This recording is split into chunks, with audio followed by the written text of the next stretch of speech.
Hello guys, good morning. आज हम लोग दूसरा आरेख प्रैक्टिकल सीखने जा रही हूँ। ठीक है, वो प्रैक्टिकल का नाम है स्टेथोग्राफ, जो रेस्पिरेटरी सिस्टम के साथ रिलेटेड है। ठीक है, तो प्रैक्टिकल सीखने से पहले हम एक बात क्लियर कर दूँ। ये जो प्रैक्टिकल है, ये प्रैक्टिकल में स्टेथोग्राफ, स्टेथोग्राफी और स्टेथोग्राम, ये तीन वर्ड यूज होता है। ठीक है, तो ये तीन वर्ड में स्टेथोग्राफी जो है ये है टेक्निक व प्रोसेस। ठीक है, और स्टेथोग्राफ जो है वो है इंस्ट्रूमेंट, ये इंस्ट्रूमेंट, और स्टेथोग्राम जो है वो है रिकॉर्ड। तो अभी ये प्रैक्टिकल शुरू करने से पहले हम थोड़ा क्लियर कर दूँ, थोड़ा डिस्कस करूँ इंस्ट्रूमेंट के बारे में। ठीक, तो इंस्ट्रूमेंट में क्या होता है, ये है काइमोग्राफ। तो काइमोग्राफ में क्या क्या है, ये है काइमोग्राफ का बॉडी। इसको अंदर दिया हुआ है इलेक्ट्रिक मोटर और गियर सिस्टम जो विजिबल नहीं है। ये है काइमोग्राफ का स्क्रू, लेवलिंग स्क्रू, जो लेवल सेट करने के लिए दिया है। उसको बाद आ रहा है ये ऑफ ऑन स्विच। उसको बाद आ रहा है ये कैलिब्रेटेड स्पीड सेटिंग सिस्टम। हमको प्रैक्टिकल के टाइम कितना स्पीड ज़रूरत है पर सेकंड में। उसको बाद आ रहा है ये clutch lever, clutch lever. Clutch lever को बाद आ रहा है ये इलेक्ट्रिक कॉन्डक्ट ब्लॉक। ये है डुअल इलेक्ट्रिक कॉन्डक्ट आर्म। ये है स्पेंडल, ये है सिलेंडर। सिलेंडर को साथ दिया हुआ है सिलेंडर फिक्सिंग लीवर, जो स्पेंडल को साथ फिक्सिंग होता है। ठीक है, उसको बाद दिया हुआ ये स्क्रू, जो ये सिलेंडर को लिफ्टिंग के लिए यूज होता है। ठीक है, काइमोग्राफ को बाद आ रहा है स्टेथोग्राफ। अब स्टेथोग्राफ में क्या क्या है एक बार देखिए। यह है स्टेथोग्राफ में कोरुगेटेड ट्यूब। कोरुगेटेड ट्यूब का एक साइड ब्लॉक है और उसको एक जो साइड ब्लॉक है वही साइड में इसको चेन फिक्स किया हुआ, जो चेस्ट में टाई करने के लिए यूज़ होता है। ठीक है, उसका अपोजिट साइड में क्या है, ये ओपन है, यहाँ एक पाइप लगा हुआ है, उसको साथ ये कनेक्टेड ट्यूब है, सीधा जाके मेरिस्टिम्बर को साथ फिक्स किया हुआ है। ठीक है, ये है मेरिस्टिम्बर, ये है मेरिस्टिम्बर का मेम्ब्रेन, ये है राइटिंग लीवर, ये है स्टाइलस। तो ये मेरिस्टिम्बर को सेट करने के लिए ये स्टैंड को साथ दो साइड स्क्रू दिया हुआ, इधर एक साइड और इधर एक साइड। इधर जो साइड है ये साइड मेरिस्टिम्बर को फिक्सिंग करने के लिए दिया हुआ है। ठीक, और इधर जो स्क्रू है ये स्क्रू जस्ट मेरिस्टिम्बर को सेटिंग के लिए ऊपर नीचे कैसे कर सकते हैं उसके लिए ये स्क्रू स्टैंड को साथ फिक्स किया हुआ है। ठीक है, ओके। अभी सेटिंग क्या करना है, इसमें पहले इंक डालना है।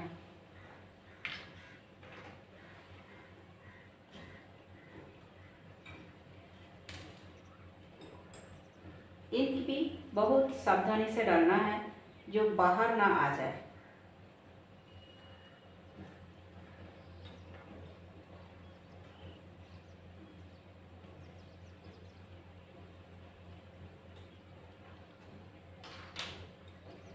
इसको कैप दिया हुआ है, कैप से अच्छे से इसको कवर करना है।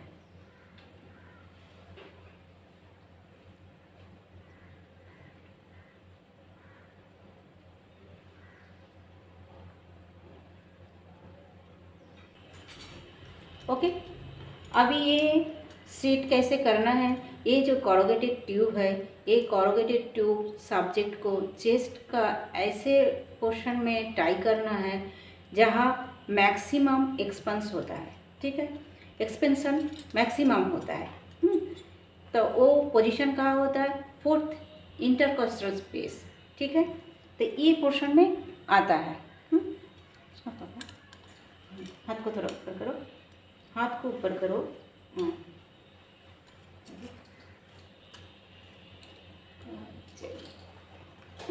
ये जो चेन है, चेन जस्ट पीछे इसको लॉक सिस्टम है, इसको लॉक करना है। और उसी टाइम ये मेम्ब्रेन को भी फॉलो रखना है, ये मेम्ब्रेन को भी फॉलो करना है। ठीक है, ये मेम्ब्रेन डाउन पे हो रहा है कि मेम्ब्रेन एकदम लेवल पे है कि मेम्ब्रेन पूरा ऊपर हो गया। ठीक है, ये मेम्ब्रेन को भी फॉलो करना है। तो ये मेम्ब्रेन थोड़ा डाउन पे चला गया था, ये मेम्ब्रेन डाउन पे चला गया था। इसको एडजस्ट कैसे करना है, जस्ट इसको हल्का सा थोड़ा रिमूव करके फिर इसको टाइट करना है, तब ये मेम्ब्रेन सेट में आ जाता है। ठीक है, अभी ये जब मेम्ब्रेन सेट में आ जाता है, इसको अभी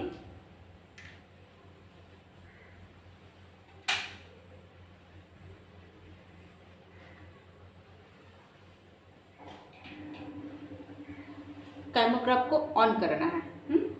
ऑन करने के बाद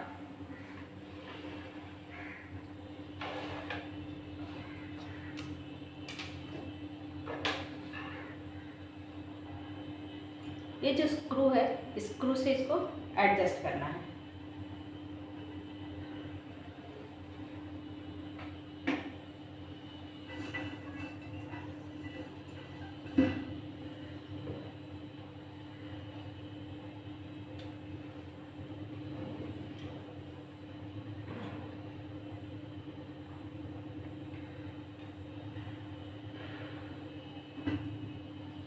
तभी नॉर्मल इंस्पिरेशन, नॉर्मल एकदम normal breathing.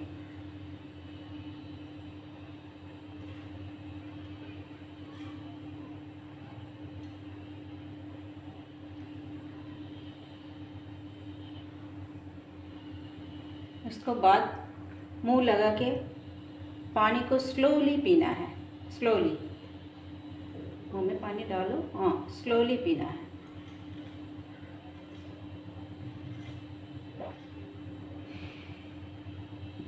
Okay, normal breathing.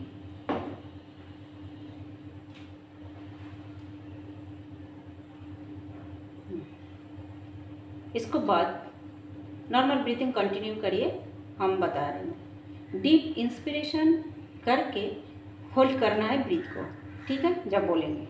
Okay, जोर से सांस लीजिए, होल्ड जितना टाइम हो सके।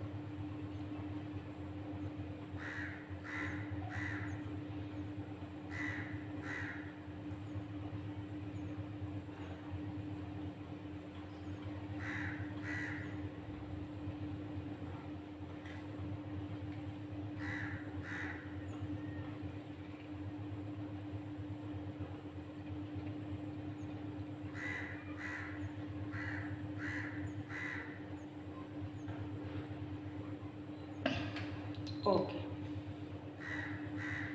Normal breathing.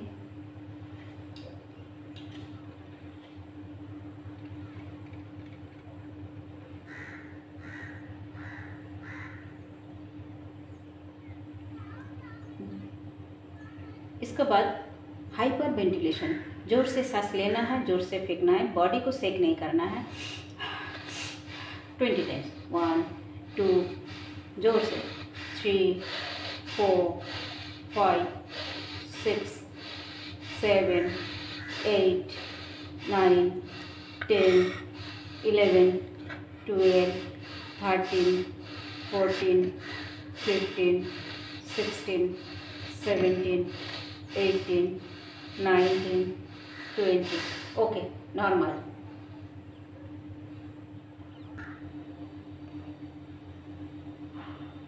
ओके, हम अभी कैमोग्राफ को ऑफ कर रहे हैं। अभी हम थोड़ा सामने कैमरा को सामने लेके आ रही हूँ दिखाने के लिए।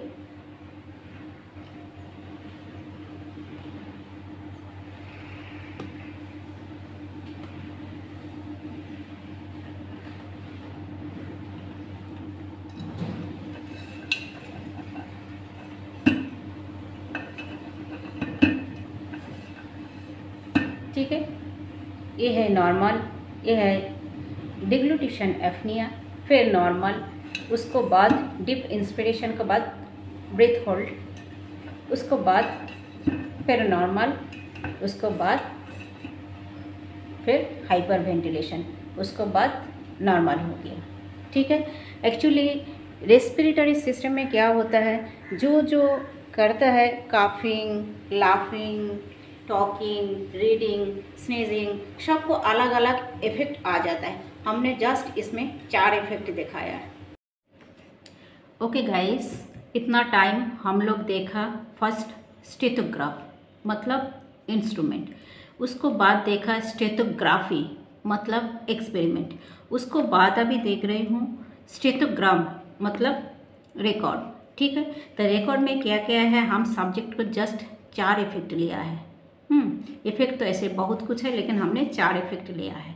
तो 4 इफेक्ट में हमने क्या क्या लिया, यहाँ से फर्स्ट यहाँ से यहाँ तक नॉर्मल, नॉर्मल के बाद यहाँ से यहाँ तक आया डिग्लूटिशन एपनिया, डिग्लूटिशन एपनिया, डिग्लूटिशन एपनिया मतलब टेम्पोररी स्टॉपेज ऑफ ब्रीथिंग। ठीक है, हम लोग जब पानी पीती हो उसी टाइम थोड़ी टाइम के लिए हम लोगों का ब्रीथिंग स्टॉप हो जाता है। उसको बाद यहाँ से यहाँ नॉर्मल, हर इफेक्ट को बाद हम एक एक नॉर्मल रिकॉर्ड रखा है। ठीक है, उसको बाद हमने क्या किया, डीप इंस्पिरेशन, सब्जेक्ट को क्या इंस्ट्रक्शन दिया, deep inspiration hold your breath. ठीक है, तो ये डीप इंस्पिरेशन करने के बाद ये ब्रेथ होल्ड कर दिया। तो होल्ड करने के बाद ध्यान दो, कुछ भी करता है तो इसमें इफेक्ट आ ही जाता है। ये होल्ड करने के बाद थोड़ी टाइम तो ठीक किया, थोड़ी टाइम जाने के बाद हल्का सा सांस ले लिया, उसको बाद ये होल्ड किया। तो इन्होंने क्या हुआ, ये जो रिकॉर्ड है होल्डिंग टाइम जो है ये स्ट्रेट होना चाहिए, लेकिन स्ट्रेट नहीं हुआ, थोड़ा सा कर्व हो गया।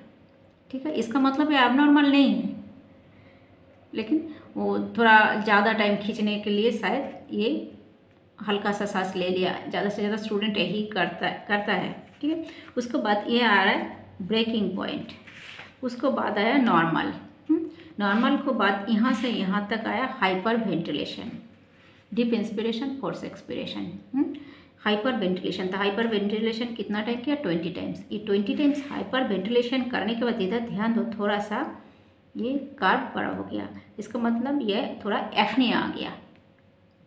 इतना बार सांस लेने फेंकने के बाद थोड़ा सा थकावट आ गया, तो एनर्जी थोड़ा यहाँ लॉस हो गया, यहाँ एफनिया आ गया। एफनिया आने के बाद नॉर्मल आने में थोड़ा टाइम लग लिया। ठीक है, ये हो गया नॉर्मल। और ध्यान दो, जब हाइपर वेंटिलेशन कर रहे थे सब्जेक्ट, उसी टाइम 2-3 बार थोड़ा डिस्टर्ब भी किए, देखो कर्व से थोड़ा पता चल रहा है। और जो ब्रेथ होल्डिंग किया, ब्रेथ होल्डिंग में 58 सेकेंड रखा, तो 58 सेकेंड एक्चुअली नॉर्मल होता है 30 सेकेंड से 70 सेकेंड तक। ठीक है, उसको बाद जो स्पोर्ट्समैन है उसको और ड्यूरेशन टाइम बढ़ जाता है। ठीक है, वो तो अलग केस है। तो ये जो इंस्पिरेशन एक्सपिरेशन, जब इंस्पिरेशन किया, जब सांस लिया, तब ये कर्व नीचे आ गया, ये एरो नीचे आ गया, इंस्पिरेशन। ठीक है, जब सांस खींचा है, जब सांस लिया है, उसी टाइम ये एरो ऊपर चला गया, यह एक्सपिरेशन। ठीक है, जैसे हम इंस्ट्रूमेंट को और एक बार स्टेथोग्राफ को हम थोड़ा दिखा रही हूँ।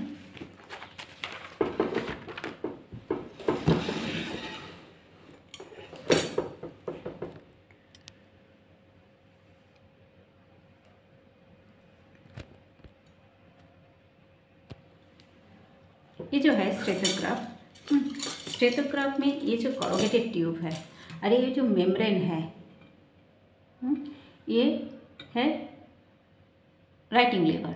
ठीक है, ये राइटिंग लीवर में क्या होता है, जब ये चेस्ट में टाइप होता है, उसी टाइम जब भी ये खींचता है तब ये नीचे चला जाता है। जब ये खींचता है मतलब सांस ले रहा है, सांस जब भी ले रहा है, ये ट्यूब थोड़ा खींच रहा है, तो ये मेम्ब्रेन नीचे जा रहा है और ये पेन भी डाउन पे जा रहा है। जब सांस फेंक रहा है तब ये थोड़ा श्रिंक हो रहा है, तो जब ये श्रिंक हो रहा है तो ये एरो ऊपर जा रहा है और ये मेम्ब्रेन भी ऊपर तरफ फूल रहा है। ठीक है, क्लियर हो गया। हम जितना हो सके क्लियर करने के लिए कोशिश किया, उसको बाद भी अगर किसी को कुछ कंफ्यूज है तो वो कमेंट बॉक्स में कमेंट कर सकते हैं, उसका भी हम रिप्लाई दे देंगे। एक्चुअली ये जो रिकॉर्ड है, ये रिकॉर्ड हमेशा चेंज होता है, जैसे जैसे परफॉर्म करेगा वैसे वैसे ही उसका चेंज होगा। हमने तो जस्ट 4 इफेक्ट दिखाया, इसका बाद भी इफेक्ट कैसे चेंज होता है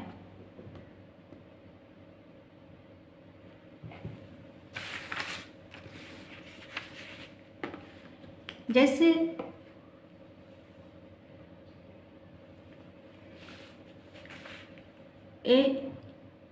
inspiration expiration, inspiration expiration, inspiration expiration. ठीक है, तो उसी टाइम अगर हम थोड़ा इंस्ट्रक्शन दे दें काफिंग के लिए, तो अगर सब्जेक्ट जब काफिंग शुरू करेगा तो काफिंग को टाइम क्या होता है, ये ब्रेक आ जाता है। फिर सांस जब लेता है ये सीधा खींच लेता है, और जितना बार खांसेगा उतना बार ये ब्रेक आएगा, उसके बाद ये फिर सीधा आएगा। ठीक है, ये काफिंग का आ जाता है। अगर रीडिंग का आएगा तो क्या होता है, ये थोड़ा इंस्पिरेशन एक्सपिरेशन, इंस्पिरेशन एक्सपिरेशन होने के बाद ये थोड़ा चेंज हो जाता है, ये थोड़ा चेंज हो जाता है। हाँ, कार्प ऐसे ही चेंज होता है। ठीक है, तभी जितना हो सके हमने क्लियर करने के लिए कोशिश किया। इसका बाद भी अगर किसी का कुछ कंफ्यूज है तो कमेंट बॉक्स में कमेंट कर सकता है। ठीक है, तो वो भी हम क्लियर कर देंगे। ठीक है, okay, bye bye, take care.